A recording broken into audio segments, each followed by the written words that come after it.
All right, let's do this. So, Pikmin 4 Notepad review. So, overview.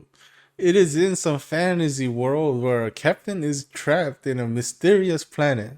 So, the rescue corps was called to try to bring him back home. But with some bad luck, that rescue corps also got trapped on the planet and called for another rescue corps, which is the player or me in this case.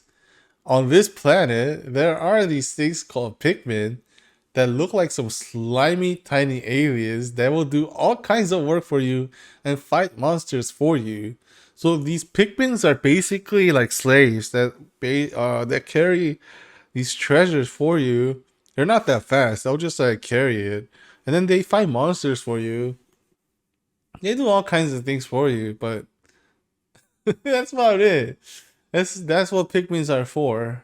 They're not actually main characters, but the main character gets to like make them into your slave basically. So yeah, that's basically the overview of the game. How long is this game? So it took me 29 hours, as the game was stating. It could take less or more depending on how you play the game. There's a lot of optional stuff I did in this game. I'm pretty sure I didn't have to do all those things I did, but I did them. It's really fun. It took me about 29 hours, so give or take, it can give you like 25 to 35 hours of good gameplay. Uh, how hard is the game? It is about average difficulty. It was really easy at first. Like I thought it was just like some kind of a kids game, like that easy. And then it got harder as the game went on, but like you never get stuck on something too hard. It's not that hard, but it definitely is hard where you'll I'm not sure like dying is the right word in this game because like if you lose the Pikmins, you're basically done. Even though your main character is still alive.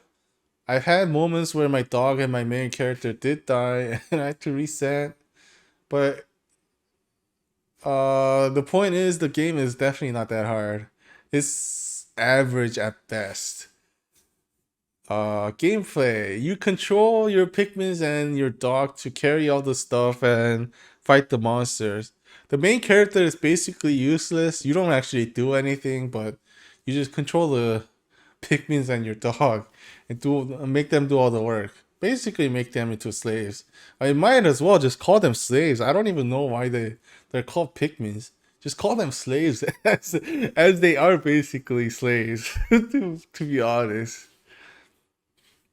The positives of this game. Pikmins. Yeah, Pikmins are the positives. They're really fun. So there are like all kinds of Pikmins that do different stuff, and they're like really strong at some aspects. So like one of them can freeze the monsters, and while other ones can like swim. There's only one type of Pikmin that swims too, so they're really useful for carrying stuff. Stuff through the water. Uh, yeah. So those Pikmins, like you have to be creative in how you slay them. That's basically the game. Yep, this is the review of Pikmin 4. Yep. But yeah, you have to be really creative about how you use these slaves, basically. That's what the game is about, and that was really good. Surprising plot twist. Yep, there was a very weird plot twist. I've never seen this one before. Um, but I'm just gonna say they roll the credits in the middle of the game.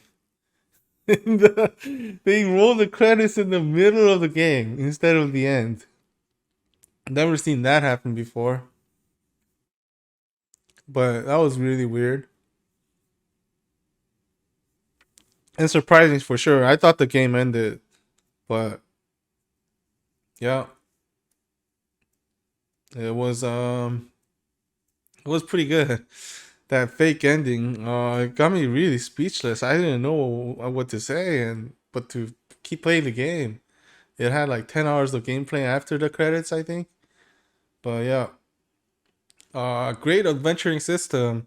So there's a lot of these things called caves in this game. That's basically dungeons in other games, I would say. Um, you go through them. There's a lot of puzzles, and you have to. You can only take certain types of Pikmins at a time. So like three different types of Pikmins. So you have to be really efficient about which Pikmins to take into the cave, and it gets really good. And monsters are really fun to fight. There are different Pikmins that are stronger against certain monsters. Cause so there are some monsters that shoot fire. And if you take Pikmins that are fire Pikmins, there are fire Pikmins. They don't take any fire damage, so those are really good to fight against. So you have to be smart about which Pikmins to fight. You can fight with, and that was really fun to figure out. And you lose a lot of Pikmins on the way too. All right, negatives. Load times. Man, load times were so bad. Oh my god. I think every time there's a load time or loading screen, that was at least like 30 seconds of loading screen for some reason. And just like made me wait for no reason. Uh and there are these things called night missions. That was not that fun. Even though there was one night mission that was fun, but those are not really adventuring missions. They were more like you got to protect this base and kill these monsters. That was not what the game was about. The game was more about finding treasures, making your Pikmins do the work, and fight monsters on the way. That's what it felt like the game was about, at least to me. So night missions were kind of against that, I think. So it wasn't that fun. And some wasted time waiting for Pikmins to finish jobs. So what this means is sometimes like in a dungeon I would have to go to level 2 but I would have to wait for the Pikmins to carry the treasure back to my base before I move on to the next level. But I had nothing else to do at that level either, so I just had to wait for them to carry them. That kind of felt weird, and I should have, or there should have been a way to like teleport the treasure or something, at least in the caves, because outside in the open world, there are always things to do. So I never had to wait for anything, but those times I had to do it. Those times I had to wait in the caves without anything else to do. So that was kind of bad and boring times. So a lot of wasted times in this game. So I think the game itself was probably like I did say 29 hours, but probably was about 20 hours.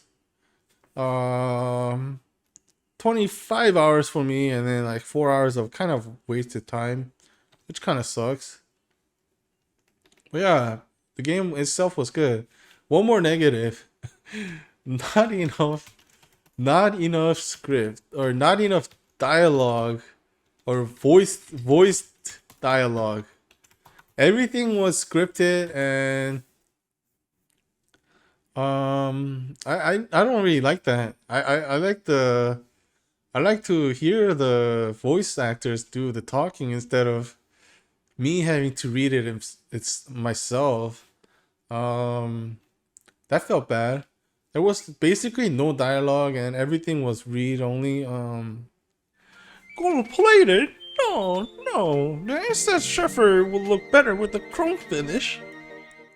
And yeah, I thought that was bad. Just straight up bad. Okay, I guess I should say lack of voice acting. I always like to have some voice acting in my games. That would be nice. So, yep, that was one of the bad part of the game. But overall, the game was really good. Lots of fun and addicting times. Um, Story isn't too deep. But still engaging enough. Enough. So I would say the game is about like 8.5.